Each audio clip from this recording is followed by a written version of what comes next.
7 de la mañana, hora de Venezuela, comenzamos nuestras entrevistas y la economía siempre requiere un manejo pedagógico y propongo como punto de partida para mi próxima conversación, ya voy a develar quién es mi invitado, retomar estas declaraciones del presidente Nicolás Maduro sobre el crecimiento económico en el país.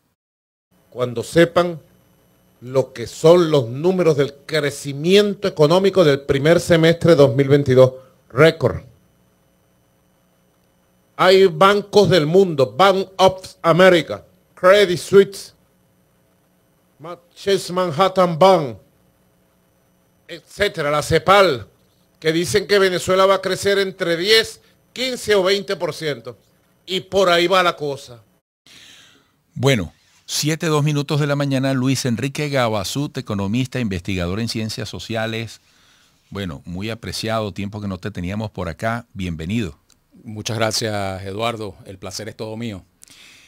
¿Cómo contextualizar estas declaraciones que además incluyen referencias de instituciones como las que acaba de nombrar Nicolás Maduro en los pronósticos o en las visualizaciones del posible crecimiento económico de Venezuela? Sí, sin duda alguna los pronósticos coinciden de diferentes fuentes, de diferentes tendencias, en que está ocurriendo un crecimiento importante del Producto Interno Bruto, medido por el Producto Interno Bruto, ¿no? Acá en Venezuela en este año 2022. Ya desde el 2021 se apreciaba una desaceleración importantísima de la caída tendencial que ya teníamos varios años consecutivos cayendo. El Producto Interno Bruto disminuyendo y en 2021 tocamos, como quien dice, piso y en este año se está produciendo un rebote económico como es natural y ya común y corriente en este tipo de procesos, ¿no? Evidentemente cuando una economía disminuye mucho en su tamaño por un decrecimiento muy prolongado en el tiempo y pronunciado, pues cuando comienza a crecer, cualquier crecimiento que se produzca es un crecimiento en términos relativos muy significativo y muy importante, ¿no? Así que sí, todas esas cifras gozan de credibilidad y además se observa los aires de recuperación, los aires de mayor dinamismo o de actividad económica acá en el país desde varios meses para acá. Ahora, Luis Enrique, en esto hay una buena noticia porque sea el efecto o el resultado de una previsión, de una política de Estado, de decisiones acertadas que aluden una toma de determinado rumbo, o como dicen algunos analistas, esto es algo inercial, un efecto previsible porque es un rebote desde quién sabe qué sótano. No, ahí fíjate que desde que el gobierno comenzó su viraje, digamos, hacia una política económica más orientada al liberalismo económico. Ese es un detallazo. Sí, finales de 2018. ¿Qué llamas tú ese liberalismo? ¿Cómo se expresa para que todos vayamos juntos entendiendo? Es una comprensión de que en economías de mercado modernas el impacto que tiene la actividad económica privada es muy importante y la estabilidad de las cifras macroeconómicas es relevante para que esa actividad económica privada florezca, ¿no? Entonces el gobierno se ha enfocado mucho desde 2018 para acá, a raíz del programa de recuperación, estabilidad y crecimiento económico, en estabilizar las cifras macroeconómicas del país, sobre todo la hiperinflación. Ninguna economía puede crecer, puede prosperar, puede mejorar sus cifras si mantenemos unos niveles de hiperinflación permanentes, ¿no? Entonces lo primero era eso, ¿no? Y en Venezuela eso pasa por la estabilización del tipo cambiario debido fundamentalmente a la hiperdependencia de importaciones que caracteriza nuestro particular subdesarrollo, ¿no? Muchas veces se olvidan en los análisis de recordar que Venezuela es un país subdesarrollado, ¿no? Es decir, económicamente no industrializado, un país dependiente, además un país periférico, un país que vive del extractivismo de sus recursos naturales primarios, ¿no? ni siquiera de la explotación agrícola, pecuaria y las exportaciones, como es el caso, por ejemplo, de Argentina, que ha consolidado una economía importante a través de su agricultura. Ahora, Luis Enrique, no te quiero desviar el rumbo, pero cuando en estos días Nicolás Maduro volvía a decir, fíjate, que ahora se habla de otra Comisión Nacional de Tierras, pero decía que íbamos a convertirnos en una potencia exportadora. ¿Está exagerando? ¿Está engañando? ¿O ilusoriamente él mismo está equivocado? ¿Dónde puede estar esa posibilidad, tal como estás describiendo a Venezuela? Además, con el techo que imponen los déficits en servicios básicos, como acceso a la energía, al combustible, al agua. Fíjate, yo pienso que cuando el por citar. presidente se expresa en esos términos, probablemente lo que está es manifestando la intención de motivar, ¿no?, a la población, a los agentes económicos, a los agricultores, desde los micro del hogar, familiares, hasta los más grandes, con inversiones de importante capital, a que se activen, a que participen, a que generen la riqueza del país. La riqueza de un país la generamos entre todos, ¿no? Entre todos, no solamente corresponde a los gobiernos. Entonces yo creo que más que todo es un discurso motivacional en función de estimular eso, ¿no? Y sin embargo, no es descabellado ni es sobre castillos de arena, porque Venezuela no es un desierto, Venezuela tiene un potencial agrícola importantísimo, tiene todo lo necesario para que la agricultura sea un sector importante para de tu desarrollo. criterio, esa motivación, si ese fuese el caso en las palabras de Nicolás Maduro, están siendo acompañadas por signos, incluso nuevos, de normas más claras, de condiciones sobre el entorno que generen precisamente eso, confianza, ganas de apostar, de atreverse, de trabajar duro. Sí, el tema de la inversión privada en Venezuela siempre ha sido complicado, Eduardo, ¿no? Nosotros no tenemos un país con inversionistas con apetito de riesgo, dispuestos a, valga la redundancia, a arriesgar sus propios capitales en la asunción de la aventura económica, ¿no? Y todos los riesgos que ella implica, y mucho menos ahora en estas condiciones donde tenemos una situación, para nadie es un secreto, donde Venezuela no es una economía en condiciones normales porque está sometida a un conjunto de medidas coercitivas unilaterales o sanciones, como también se les conoce, en contra del país, que dificultan muchísimo la afluencia de inversiones, ¿no? Entonces, pero estructuralmente ya de por sí nuestros propios inversionistas locales, los capitalistas criollos, ya han padecido de un fenómeno que se ha conocido como aversión al riesgo, como aversión a la inversión. Y esto solamente ocurre, Eduardo, lamentablemente, cuando hay abundancia de ingreso petrolero en el país. Está asociado a esa variable. Cuando tú estableces las correlaciones, te das cuenta de que una vez que hay abundante recurso petrolero, abundante renta petrolera asignada a la economía por diferentes mecanismos, bien sea por control cambiario, bien sea por libertad cambiaria, bajo el mecanismo que sea, pues allí, digamos, afluyen las inversiones hacia el país. Pero uno pudiera decir, bueno, son inversiones que a la final están soportadas, sustentadas en el piso de la renta petrolera. Y esa es una realidad estructural de nuestra economía que lamentablemente existe, todavía existe y que debemos superar. Sin embargo, todo esto que hemos padecido, que hemos sufrido, Eduardo, todos los venezolanos y venezolanas, ha servido, dicen que las grandes crisis sirven para que haya los grandes cambios, las grandes transformaciones, ¿no? Y hay un dato interesante que leía en estas semanas atrás de Data Analysis, que al parecer, según sus encuestas, el 20% de las empresas privadas en Venezuela asegura estar exportando en este mismo momento. Por ahí leía ayer, antier, que se han duplicado las exportaciones hacia los Estados Unidos, ¿no?, con bloqueo y todo, y tienen que ser exportaciones del sector privado, porque evidentemente cualquier tipo de exportación de empresa pública o del Estado va a estar sujeta a las sanciones.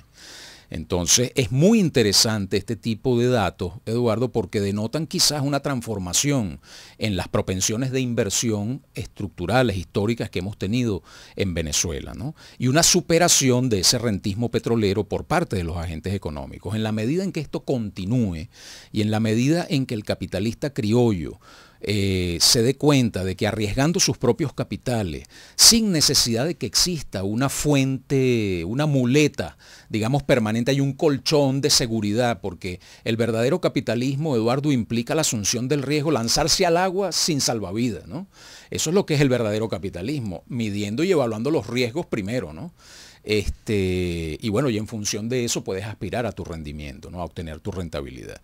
Entonces yo creo que son procesos complejos, complicados, muy prolongados en el tiempo porque implican cambios estructurales, pero yo sí tengo mucha fe en la reacción del pueblo venezolano y de los inversionistas y de los empresarios venezolanos para transformar las fuerzas productivas de nuestro país, ¿no? En el sector agrícola, sobre todo, hay signos muy importantes, Eduardo, que se están observando. Lamentablemente, bueno, la fluidez de las cifras oficiales y de la información estadística continúa siendo precaria, pues, por decirlo de esa manera, en nuestro país, y es difícil hacer los análisis precisos, pero hay diversos analistas y hay diversos indicios que indican que al menos en el sector agrícola está ocurriendo un florecimiento, y además es un sector muy interesante, pues un sector sometido a competencia. Sí, señor. Que tú no lo ves en la parte industrial. En la parte industrial muchas veces dice, bueno, la inflación, pero si analizamos la inflación que ha estado ocurriendo en el segundo semestre de este año, vemos que fundamentalmente es en rubros industriales, ¿no? No en los rubros primarios, no es en alimentos primarios, no es en agricultura, ¿no? Es fundamentalmente en electrodomésticos, televisores, computadoras, teléfonos celulares, es decir, electrónica de consumo, ¿no? Son los rubros principales donde hay la inflación, o uno de los principales. Y esto indica también una recuperación de digamos, del empuje del consumo en clase media acá en el país, que también es muy interesante y muy importante para la reactivación económica, ¿no? Entonces, ahora, ¿a qué se debe que el ritmo inflacionario sea tan diferente sectorialmente hablando? Porque en agricultura no está bastante controlada la inflación, en cambio en este tipo de rubros no. Se debe fundamentalmente a la competencia, ¿no? En mi criterio, ¿no? En agricultura tú tienes una miríada de micros, pequeños y medianos agricultores que compiten entre sí en condiciones incluso muchas veces descarnadas, ¿no? Y sometidos además a enormes dificultades, como tú lo señalabas. Problemas con el combustible, problemas con los sistemas de riego, problemas con la vialidad para sacar agrícola, la cosecha muchas veces. Ese es un problema eterno, ¿no? Tenemos 100 años leyendo sobre agricultura en Venezuela y son siempre los mismos problemas. Ahora, Luis Enrique, mantén allí por qué esa diferencia en las expresiones inflacionarias según los distintos rubros para la próxima parte, y escucharte en tu interesante análisis me lleva a iluminar varios puntos. Primero, chico, esos llamados gochitos, pero bueno, llamados así porque realmente los camiones llegan de todas partes, hasta de la colonia Tovar. Ustedes se dieron cuenta, amigos, y Luis Enrique, que aún en los momentos más difíciles de la pandemia, esos camiones nunca dejaron de llegar puntualmente a la esquina de siempre. A mí eso me conmueve, con su mercancía multicolor, ordenadita, limpiecita.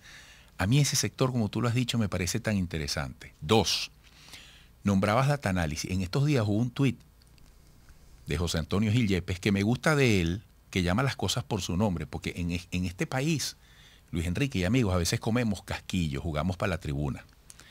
Entonces no se puede reconocer nada positivo que esté pasando, porque si no tú eres un enchufado, tú estás en algo raro. Y él decía, más allá de las cifras oficiales, cuando en estudios propios abordamos, consultamos a la gente si su situación personal ha mejorado, creo que dijo que un 60% decía que su situación era mejor, pero él decía, probablemente lo que estamos recogiendo de esas expresiones está por arriba de los matices positivos que pueden mostrar las cifras oficiales sobre las variantes económicas o las variaciones económicas. Eso me pareció interesante. Ahora, yo quiero que al regreso toques ese tema de las distintas expresiones de la inflación según los sectores Y otra cosa que me parece interesante, cuando uno ve hoy en día que en cualquier huequito alguien levanta la Santa María, abre la puerta, pone a caminar un sueño, un intento, unas ganas de competir, de trabajar, de tener algo propio, ¿qué está viendo esa gente en las distintas proporciones? Porque esa es una gente con visión. Están viendo algo que quizás otros no ven. Yo quisiera, Luis Enrique Gabasut, economista e investigador en ciencias sociales, que al regreso fuésemos por ese camino en principio. Amigos, mucho gusto. Quédense allí.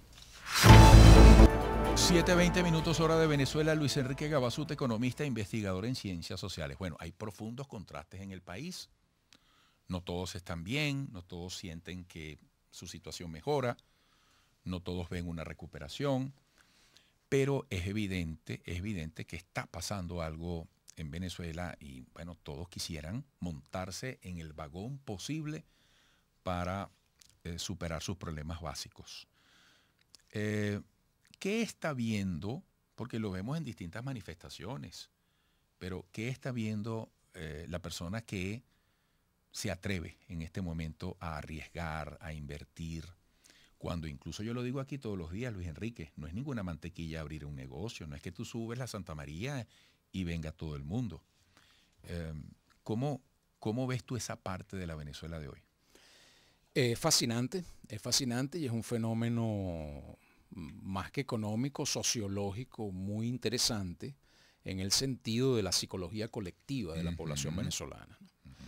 Y lo que hablábamos al principio, las grandes crisis generan los grandes cambios, las grandes transformaciones profundas en las personas, en los seres humanos, ¿no?